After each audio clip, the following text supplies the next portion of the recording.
GIS की online study में मैं रामपाल भारती एक बार पुनः कक्षा 9 के सभी विद्यार्थियों का हार्दिक स्वागत करता हूं। और हमने जाबिर हुसैन का डायरी शैली में लिखा गया संस्मरण जो सालिम अली के व्यक्तित्व पर केंद्रित है शुरू कर रखा था। और पिछले वीडियो में हमने जाबिर हुसैन का संक्षिप्त परिचय पढ़ा और सालिम अली के बारे में संक्षिप्त चर्चा हुई कि वे एक ऐसे व्यक्तित्व के धनी थे जिनका संपूर्ण जीवन प्रकृति पक्षियों को समर्पित था। और ऐसे व्यक्ति दुनिया में दुर्लभ होते हैं जिनका संपूर्ण जीवन और प्रकृति को पक्षियों को समर्पित होता है। और ऐसे व्यक्ति जो पक्षियों की चहचहाहट में गीत संगीत की अनुभूति कर लिया करते हैं और अपने संपूर्ण जीवन के आनंद को ढूंढ लिया करते हैं, ऐसे व्यक्तित्व के धनी थे सालिम अली। क्रमशः हम इस संस्मरण को आगे बढ़ाते हैं जो जाबिर हुसैन ने लिखा है सालिम अली के व्यक्तित्व पर।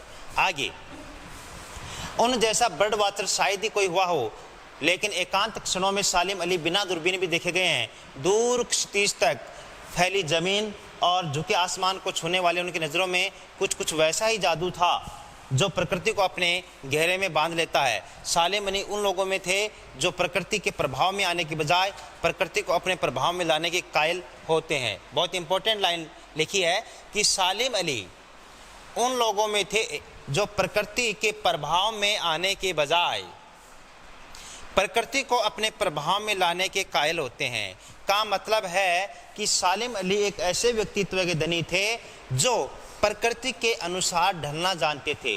नेचर हमसे क्या मांग रही है, नेचर किस प्रकार के आचरण की अपेक्षा कर रही है और हमें नेचर को किस तरीके से देखना चाहिए, तो वे नेचर के अकॉर्डिंग ढल जाने में विश्वास रखते थे।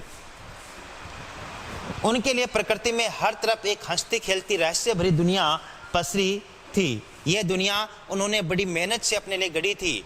अर्थात लेखक ने यह कहा है, जाबिर हुसैन ने, कि सालिम अली ने अपनी दुनिया अपनी मेहनत के बल पर गढ़ी थी, अपने जज्बातों के बल पर गढ़ी थी, अपने जुनून के बल पर गढ़ी थी। और ऐसे लोग बहुत कम मिलते हैं जो दुनिया से या भौतिकवाद से या फिर ये कह सकते हैं कि दुनिया के तमाम प्रकार के जो झंझट हैं उनसे दूर रहकर एक अलग जीवन शैली जीने के आदी हो जाते हैं। उनकी जीवन साथी तहमीना, सालिम अली की पत्नी का नाम क्या है, तहमीना, ने काफ़ी मदद पहुंचाई थी। तहमीना स्कूल के दिनों में उनकी सहपाठी रही थी। अर्थात उनकी जीवन साथी जिनका नाम क्या है, तहमीना स्कूल के दिनों में भी उनकी सहपाठी थी और आगे भी पूरे जीवन भर उनका साथ निभाया प्रकृति की दुनिया में साथ देने के लिए। अपने लंबे रोमांचकारी जीवन में ढेर सारे अनुभवों के मालिक सालिम अली एक दिन केरल की साइलेंट वैली को रेगिस्तानी हवा के झोंके से बचाने के लिए चौधरी चरण सिंह जी से मिले। देखिए बहुत बड़े यहाँ पर मार्मिक प्रसंग की चर्चा लेखक कर रहा है। जाबिर हुसैन क्या कर रहे हैं कि एक बार क्या हुआ कि सालिम अली केरल की साइलेंट वैली अर्थात प्राकृतिक वैली यानी घाटी, साइलेंट वैली जो प्राकृतिक सुरक्षा संरक्षण के नाम पर जानी जाती है, इसको बचाना था किससे, राजस्थान की रेगिस्तानी हवा से। और इसका अनुरोध लेकर वे तत्कालीन प्रधानमंत्री चौधरी चरण सिंह से मिले। वे प्रधानमंत्री थे, चौधरी चरण सिंह उस वक्त क्या थे, प्रधानमंत्री थे, किसानों के मसीहा कहलाते हैं चौधरी चरण सिंह। और साथ ही साथ किसान जीवन को उन्होंने जिया है। चौधरी साहब गांव की मिट्टी पर पड़ने वाली पानी की पहली बूंद का असर जानने वाले नेता थे। ऐसे नेता तो बहुत मिलते हैं जो किसानों पर भाषण देते हैं, किसानों के जीवन पर चर्चा करते हैं और साथ ही साथ उनको किसान जीवन के बारे में कुछ पता नहीं होता है। मगर चौधरी चरण सिंह एक ऐसे किसान थे, एक ऐसे नेता थे, एक ऐसे प्रधानमंत्री थे जो बरसात की पहली बूंद अगर दरा पर गिरती है तो इसका क्या असर होगा और कितनी सौंधी महक आएगी, ये जानने वाले नेता थे। अर्थात जमीन से जुड़े नेता थे, किसान नेता थे, ये कह सकते हैं। हाँ, तो पर्यावरण के संभावित खतरों का चित्र सालिम अली ने उनके सामने रखा। उसने उनकी आंखें नम कर दी। सालिम अली ने कहा कि इसी प्रकार अगर मनुष्य प्रकृति को नुकसान पहुंचाता रहा प्रकृति का क्षय करता रहा और प्रकृति को साथ लेकर नहीं चला और प्राकृतिक वातावरण को इसी प्रकार से अगर हम दूषित करते चले जाएंगे तो एक दिन ऐसा आएगा कि हमें न तो शुद्ध हवा मिलेगी, न शुद्ध पानी मिलेगा और न ही हम एक लंबी उम्र जीने के अधिकारी बन पाएंगे। तो भविष्य है वो हमारा काफ़ी दुर्लभ अर्थात भविष्य काफ़ी दुश्चिंताओं से भरा होगा। जब ऐसी बातें सालेम अली ने चौधरी चरण सिंह जो तत्कालीन प्रधानमंत्री थे के समक्ष रखी तो चौधरी चरण सिंह की आंखें नम हो गई। आज सालेम अली नहीं है, 1987 के बाद की बात है। 1987 के बाद लेखक ने यह संस्मरण लिखा है। 1987 को सालेम अली की मृत्यु हुई थी, आज वो नहीं है, चौधरी साहब भी नहीं है। आज कौन बचा है जो अब सोंधी माटी पर उगी फसलों के बीच एक नए भारत की नींव रखने का संकल्प लेगा? बहुत बड़ी बात जाबिर हुसैन साहब ने कही है कि देश के 140 करोड़ लोगों के सामने एक चैलेंज दे दिया है। अब कौन बचा है जो देश की सौंधी मिट्टी की महक को अपने भीतर शामिल करेगा? अब कौन बचा है जो केरल की साइलेंट वैली को बचाने के लिए प्रधानमंत्री तक के लिए पुकार करेगा? अब ऐसा प्रधानमंत्री भी कहाँ बचा होगा जो देश के प्रकृति, देश के पर्यावरण को लेकर और एक ऐसा संकल्प लेगा? कहने का अर्थ यह है कि हम सभी भारतीयों का ये कर्तव्य बनता है कि हम प्रकृति, भारत के पर्यावरण, भारत की नदियाँ, भारत के पर्वत, भारत के झरने, भारत की वनस्पतियाँ, पेड़ पौधे, पशु पक्षी, इन सब के संरक्षण को लेकर अगर कार्य नहीं करेंगे तो भविष्य है वो दुश्चिंताओं से भरपूर होगा। ये बात लेखक कहना चाहता है। हाँ, कौन बचा है जो अब हिमालय और लद्दाख की बर्फीली जमीनों पर जीने वाले पक्षियों की वकालत करेगा? ये काम कौन करता था? ये काम करते थे सालेम अली, जो हिमालय और लद्दाख, जम्मू कश्मीर की बर्फीली पहाड़ियों पर भी पक्षियों को बचाने के लिए, पक्षियों के जीवन की महत्ता को आम जन तक पहुंचाने के लिए जो वकालत करते थे। सालेम अली ने अपनी आत्मकथा का नाम रखा था fall of A sparrow. Salem Ali की आत्मकथा का नाम था अर्थात ऑटोबायोग्राफी का नाम था फॉल ऑफ ए स्पैरो। मुझे याद आ गया D.H. लॉरेंस की मौत के बाद लोगों ने उनकी पत्नी फ्रेडा लॉरेंस से अनुरोध किया कि वह अपने पति के बारे में कुछ लिखे। फ्रेडा चाहती तो ढेर सारी बातें लॉरेंस के बारे में लिख सकती थी, लेकिन उसने कहा मेरे लिए लॉरेंस के बारे में कुछ लिखना असंभव सा है।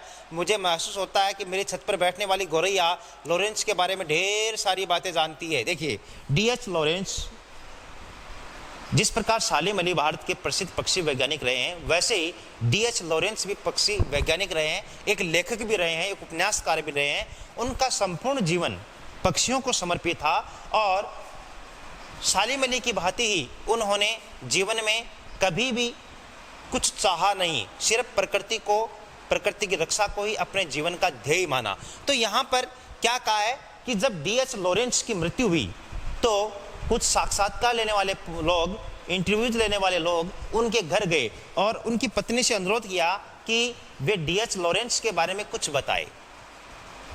तो उनकी पत्नी, जिनका नाम है फ्रेडा लॉरेंस ने यह कहा कि उनके बारे में मुझसे कहीं ज़्यादा मेरे छत पर बैठी गौरैया ज़्यादा बातें जानती है। अर्थात यहाँ से ये बात समझ सकते हैं कि D.H. लॉरेंस ने पक्षियों को जितना समय दिया उतना समय परिवार को भी नहीं दिया, परिवार को बहुत सीमित समय दिया। अपनी पत्नी, उनकी पत्नी ये कह रही है कि D.H. लॉरेंस के बारे में मुझसे कहीं ज़्यादा जानकारी गौरैया रखती है। तो कहने का अर्थ यह है कि उनका संपूर्ण जीवन है वो पक्षियों को समर्पित था। और क्या कहती है, लेकिन उसने कहा मेरे लिए लॉरेंस के बारे में कुछ लिखना असंभव सा है। मुझे महसूस होता है कि मेरे छत पर बैठने वाली गौरैया लॉरेंस के बारे में ढेर सारी बातें जानती है मुझसे। हाँ, नेक्स्ट पेज देखते हैं। हाँ, मुझसे भी ज्यादा जानती है। वो सचमुच इतना खुला और सादा दिल आदमी था, मुमकिन है लॉरेंस मेरी रगों में, मेरी हड्डियों में समाया हो। लॉरेंस के बारे में क्या बताया कि ऐसा संभव है कि नंबर एक, वो खुला अर्थात एक व्यापक सोच का धनी था, सादा दिल अर्थात सादगी भरा उनका जीवन था। और लॉरेंस मेरी रगों में, D.H. लॉरेंस मेरी रगों में, मेरी हड्डियों में समाया है अब भी, ऐसा मानना था। लेकिन मेरे लिए कितना कठिन है उसके बारे में अपने अनुभव के शब्दों को जमा बनाना। मुझे यकीन है कि मेरी छत पर बैठी गौरैया उसके बारे में, और मैं ये कह सकती हूँ कि न केवल उनके बारे में बल्कि हम लोगों के, हम दोनों के बारे में कहीं मुझसे अधिक ज़्यादा जानकारी रखती है। इस बात की चर्चा हमने कर ली है। जटिल प्राणियों के लिए सालिम अली हमेशा एक पहेली बने रहेंगे। जटिल प्राणी कौन? मैं हो सकता हूँ, आप हो सकते हैं, ऐसे लोग हो सकते हैं जो भौतिकवाद में उलझे हैं, ऐसे लोग हो सकते हैं जो एक बाल्टी से नहाया जा सकता है मगर 3-4 बाल्टी जब तक और नहीं इधर उधर बिखराते हैं तब तक नहाने की क्रिया पूर्ण नहीं होती है। ऐसे लोग हो सकते हैं कि जिन्हें 2 फल चाहिए, 2 फलों के लिए वो 5-6 फल पत्थर से तोड़ते हैं और 3-4 वेस्ट हो जाते हैं। ऐसे लोग के लिए सालिम अली पहले बने रहेंगे जो कमरे के अंदर थे, पंखा चल रहा था और बाद में वो कमरे से बाहर निकल गए, पंखा चल ही रहा है पीछे से। ऐसे लोगों के लिए सालिम अली जटिल पहेली बने रहेंगे जो लोग प्रकृति के बचाने को, पर्यावरण के बचाने को एक भाषण मानते हैं। ऐसे लोगों के लिए प्रतिवर्ष 5 जून पर्यावरण दिवस आता है। बहुत से लोग स्टेटस लगाते हैं, प्रकृति को बचाएंगे, पेड़ लगाएंगे, एक आदमी 5 पेड़ लगाएगा, 10 पेड़ लगाएगा, हम पानी की 1 बाल्टी हमेशा बचाएंगे, 1 जग बचाएंगे, और 6 जून को सब भूल जाते हैं। तो हम कैसे प्राणी हैं? हम जटिल प्राणी हैं। हमारे भीतर क्या नहीं है? हमारे भीतर संवेदनाएं नहीं है। हमारे भीतर जो खून दौड़ रहा है वो कहीं ना कहीं पानी बन के दौड़ रहा है। हमें दर्द नहीं होता है जब पानी का नुकसान होता है, हमें दर्द नहीं होता है जब बिजली का नुकसान हो रहा होता है। और ऐसे लोग जटिल लोग कहलाते हैं, अर्थात जिन लोगों के हृदय में संवेदना नहीं होती है और जो दूसरे के दुख को देखकर दुखी नहीं होते हैं। ऐसे लोगों के लिए सालिम अली कभी भी समझ में न आने वाले व्यक्ति के रूप में रहेंगे। जाबिर हुसैन जैसे लोग, चौधरी चरण जैसे लोग इस सालिम अली को समझ सकते हैं कि वो कितने विराट व्यक्तित्व के धनी थे। ये बात यहाँ पर कही है कि जटिल प्राणियों के लिए सालिम अली हमेशा एक पहले बने रहेंगे कि बचपन के दिनों में उनकी एयर गन से घायल होकर गिरने वाले नीलकंठ की वह गौरैया सारी जिंदगी उन्हें खोज के नए नए रास्तों की तरफ ले जाती रही। जिंदगी की ऊंचाइयों में उनका विश्वास एक क्षण के लिए भी डिगा नहीं। वे लॉरेंस की तरह नैसर्गिक जिंदगी का प्रतिरूप बन गए थे। देखिए, प्रश्न बन सकता है और आगे दे भी रखा प्रश्न, क्या कि सालिम अली किस प्रकार पक्षी वैज्ञानिक बने? किस घटना ने सालिम अली को भविष्य के लिए हमेशा पक्षियों के संरक्षण का जिम्मा दे दिया? एक बार बचपन में सालिम अली अपने घर के बाहर बगीचे में बैठे हुए थे, अपनी एयर गन को ठीक कर रहे थे, बंदूक को ठीक कर रहे थे, और अचानक बाय मिस्टेक एयर गन से गोली चल जाती है और वो गोली छत पर बैठी गौरैया को लग जाती है। उस गोली से गौरैया मर जाती है। सालिम अली को उस गौरैया के मरने का इतना दुख हुआ कि आजीवन उन्होंने पश्चाताप किया। जिंदगी भर उसी दिन उन्होंने ये संकल्प लिया कि मेरा शेष बचा जीवन पक्षियों की सेवा को समर्पित रहेगा। इस कारण सालिम अली जटिल प्राणियों के लिए एक पहेली बने रहेंगे। हमारे हाथों से बहुत नुकसान हो जाता है, हम पक्षी भी मार देते हैं, कोई सांप मार देता है, कोई चूहा मार देता है, और कोई कुत्ता बैठा है, लिया पत्थर और फेंका उसकी तरफ, उसको लगी और उसने जब भौंकना शुरू किया, हमें आनंद आया। ऐसे लोगों के लिए सालिम अली पहले बने रहेंगे। तो बचपन की एक गलती ने उनको भविष्य के लिए सदैव के लिए पक्षी प्रेमी बना दिया। ये घटना यहाँ पर प्रकट हुई है। सालिम अली प्रकृति की दुनिया में एक टापू बनने के बजाय अथाह सागर बनकर उभरे थे। जो लोग उनके भ्रमणशील स्वभाव और उनकी यायावरी से परिचित हैं, यायावरी वाक्यांश के लिए एक शब्द, घूम घूम कर जीवन बिताने वाला, घूम घूम कर जीवन बिताने वाला क्या कहलाता है? यायावर। तो उनकी यायावरी से परिचित है, उन्हें महसूस होता है कि वो आज भी पक्षियों के सुराग में ही निकले हैं और बस अभी गले में लंबी दूरबीन लटकाए अपने खोजपूर्ण नतीजों के साथ लौट आएंगे। जब तक वे नहीं लौटते क्या उन्हें गया हुआ मान लिया जाए? मेरी आंखें नम है सालिम अली, तुम लौटोगे ना।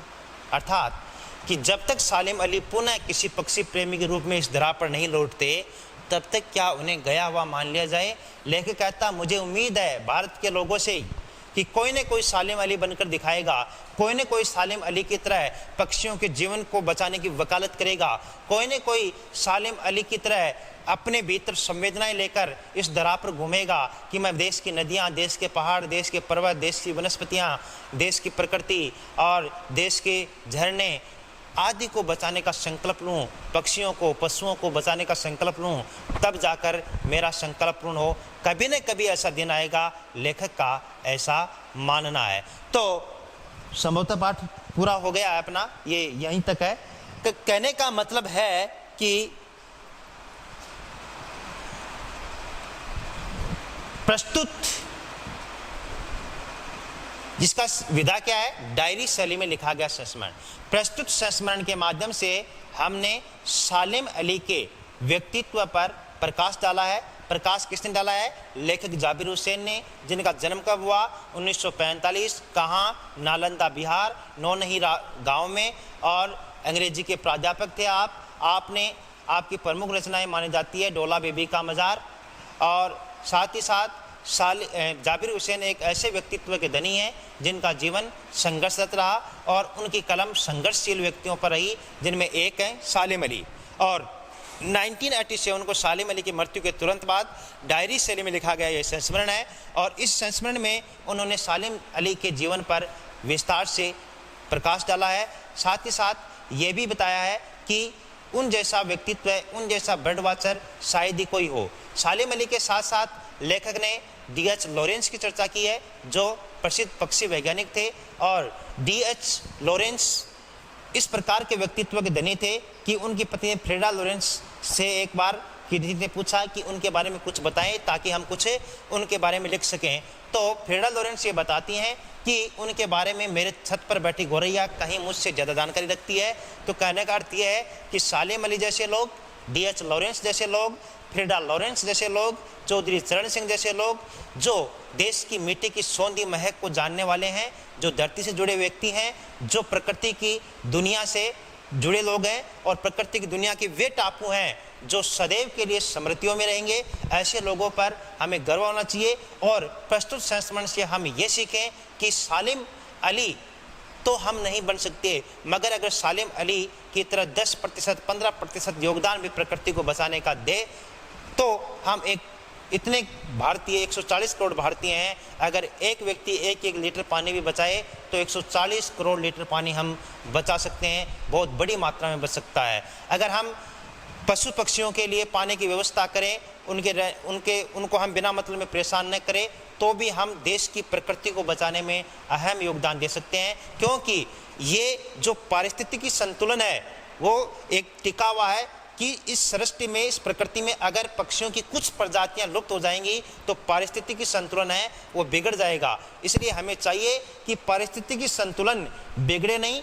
पक्षियों की भी ज़रूरत है, पशुओं की भी ज़रूरत है, पेड़ों की भी ज़रूरत है, नदियों की भी ज़रूरत है, पहाड़ों की भी ज़रूरत है, हमें हर चीज़ की ज़रूरत है। कोई भी चीज़ अगर विलीन हो गई, हमने उसको अपने जीवन से मिटा दिया है, तो कहीं न कहीं हमारा आगामी जीवन है वो दुष्कर हो जाएगा। इसको हम अपने जहन में सदैव के लिए रखें। और एक विशेष सूचना आपको दे दें कि इन दिनों सभी सब्जेक्ट टीचर्स आपके पास वीडियो कॉलिंग कर रहे हैं, तो इसको आप काफ़ी गंभीरता से लें। वीडियो कॉलिंग जब भी किसी टीचर का मैसेज आए कि मैं आपको वीडियो कॉलिंग करने वाला हूं, फॉर एग्जांपल SST के टीचर का फ़ोन आया या मैसेज आया कि 8 से 11 बजे के बीच में वीडियो कॉलिंग होगी, तो आप 8 से 11 के बीच में अपने मोबाइल के इंटरनेट को ऑन रखें, वीडियो कॉल आए तो रिसीव करें। SST की पाठ्य पुस्तक है, SST की होमवर्क की जो नोटबुक है या कोई पूरक पाठ्य पुस्तक है, सभी पूरी सामग्री लेकर अपने पेरेंट्स के साथ बैठें, व्यापक चर्चा करें। ये आपके हित के लिए है। GIS का ये नवाचार है और इसको आप बड़ी ही उत्सुकता के साथ अब फ़ोन का वेट करें कि कब मेरे संबंधित सब्जेक्ट टीचर का फ़ोन आए और मैं मेरा पूरा होमवर्क दिखाऊं, और साथ ही साथ मेरा कोई डाउट है तो वो भी मैं पूछूं। तो आपको बड़े बढ़ चढ़कर इस ऑनलाइन स्टूडेंट टीचर मीट में भाग लेना है। उम्मीद करता हूं कि आप तब तक अपना गृह कार्य कंप्लीट करके रखेंगे, शिकायत का कोई मौका नहीं देंगे, और पेरेंट्स भी आप पर गर्व करेंगे, टीचर्स भी आप पर गर्व करेंगे। पढ़ते रहे, मस्त रहे, मुस्कुराते रहे। पढ़ना ही जीवन है, और पढ़ना ही जीवन का मतलब है जीवन में कुछ सीखना हमारा लक्ष्य होना चाहिए ताकि हमारा जीवन सार्थक हो। आज के लिए बस इतना ही। बहुत बहुत धन्यवाद।